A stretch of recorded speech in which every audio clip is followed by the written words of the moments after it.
Autumn is fast approaching, and for some time I've been wanting to read more Scottish literature. So in anticipation of the blustery, slightly colder days and knowing I'm going to be spending a wee bit more time inside, I have decided to draw up a reading list of Scottish books that I'm going to read this fall. From classics to romance to mystery, I hope that there will be something in this list that will appeal to you, that will pique your interest. If you haven't already, do be sure to like the video and subscribe to support the channel. But without further ado, let's begin with the first book on our list. I found this book in a second-hand bookshop. It is called Tales of the Scottish Clans by Helen Drever. It is children's stories about the Scottish clans. It is based on actual clans of Scotland, however there's a disclaimer at the beginning that says that it may not be entirely historically accurate, so I've put it into the category of legends, and I'm really looking forward to doing some light reading, finding out a wee bit more about clans in Scotland.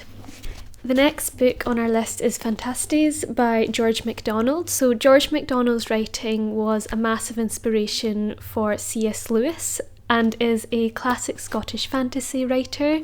The premise of this book, it's an adult fantasy book.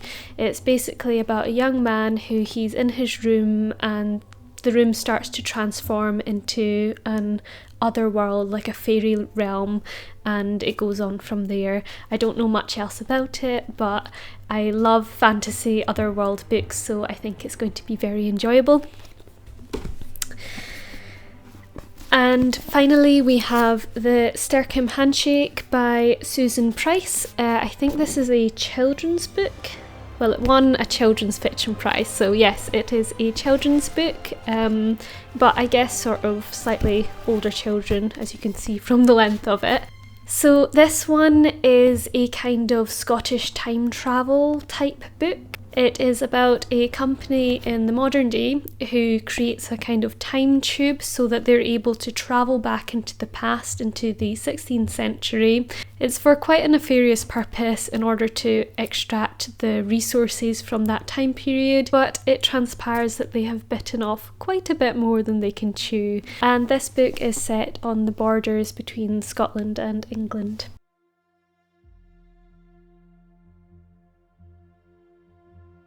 Okay, so the next section is mystery. I'm going to begin with one. I've actually already read this. It's called Ginger and Me by Alyssa Soave.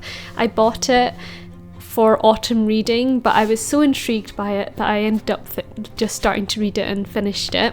And the reason I picked it up is because it is based in Uddingston and Bothwell, which is where my granddad's from, and I often visited my great granny there, and so there's some kind of family connection. So I was really interested to read a book that was set in an area that's quite familiar to me.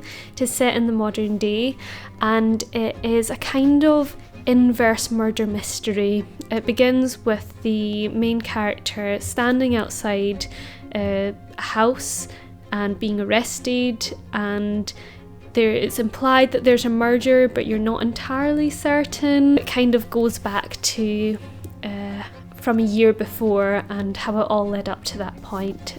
Really good book, I really enjoyed it, so I can recommend it. Okay, so the next one is a classic. I looked everywhere for it, I couldn't find it because we've just moved and there's boxes everywhere and I've torn them apart, but I can't find it, but I will once we unpack. And that is The Strange Case of Dr. Jekyll and Mr. Hyde, of course by Robert Louis Stevenson. So even though Dr. Jekyll and Mr. Hyde is set in London, I recently discovered that actually a lot of the descriptions and everything are based upon Victorian Edinburgh. And so I used to live in Edinburgh, it's a place that's really close to my heart, and so I'm looking forward to reading that and experiencing some of the spooky Edinburgh atmosphere. The next one is Noughts and Crosses by Ian Rankin. Ian Rankin is a prolific modern day Scottish crime writer who has written many crime books, none of which I have ever read, so now is the time, and Noughts and Crosses is the first in one of his most famous series. Then we've got The Art of Dying by Ambrose Perry. I read the first book in this series and absolutely loved it, and just haven't got round to reading the next one, so I'm going to be getting that. And it's set in Victorian Edinburgh, and it's basically a apprentice doctor and a plucky young maid teaming up to solve mysterious murders in Victorian Edinburgh. And finally, for mystery, we have a very special book, which is my dad's book, and I've been reading the manuscripts and checking them, and so I'm going to be rereading Death in Drumvulin, and he also has another one which I'm waiting for him to send me the manuscript for, which is The Dark Bothy. I think I'm particularly enjoying reading these books because I have the privilege of being able to request changes, and it's just really fun to be involved in the process of that. The Dark Bothy is probably my favourite. It's about a young man who goes on a long hiking trip and stumbles across this mysterious bothy in the middle of a misty moor. He ends up on this time-travelling adventure in which nothing is quite as it seems. Okay, so enough of the spooky mystery kind of novels. We're going to move on to Scottish romance. So I don't really read a lot of Scottish romance. I never have, and the reason for this is because there is a lot of Scottish romance out there that is... The best way that I can describe it is kind of like kilt fetish type books. I don't know. They're often not written by Scottish authors, so they don't come across very authentically Scottish. They seem to be based a bit more on stereotypes, but I do like romance novels, and I would like to read some romance novels that are set in Scotland. And so I did a bit of research, and I came across a couple of authors who I think that are maybe a wee bit more up my street. And the first is Julie Shackman. She's written many Scottish romance books. I plan to read A Scottish Country Escape. I think it will just be a nice light read, and I always love descriptions of the Scottish countryside, so I'm quite looking forward to that. And the next one is Gwen Kirkwood. Yes, Gwen Kirkwood. And the book I'm going to read is Moorland Mist. This is based in rural Victorian Scotland, and it is a kind of coming-of-age romance novel. And this author, she's not Scottish, she's from Yorkshire, but she has lived most of her adult life on a farm in Scotland, so I trust that she knows what she's talking about.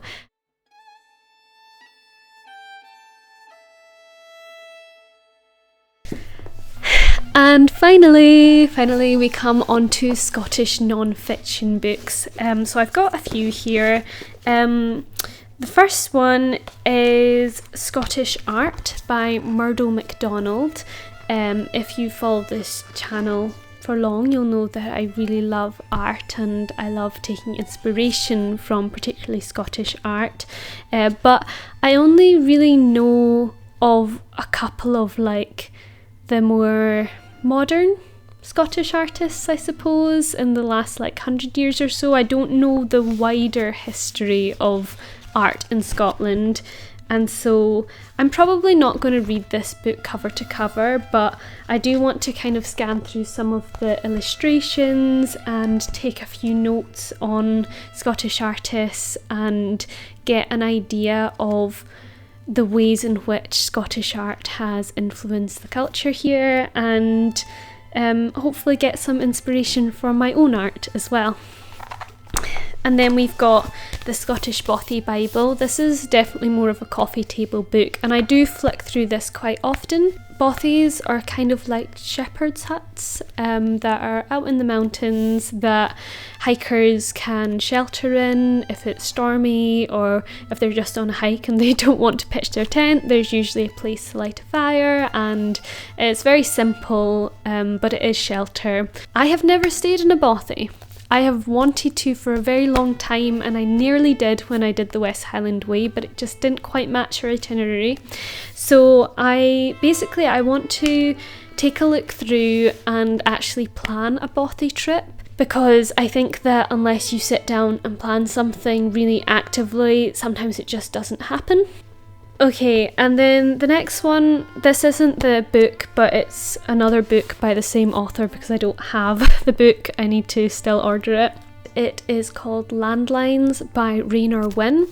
So this is the first book, called The Salt Path. Basically, the author lost everything she had, discovered that her husband had a terminal illness, and so they decided to go on a 630-mile walking trip round the south coast of England.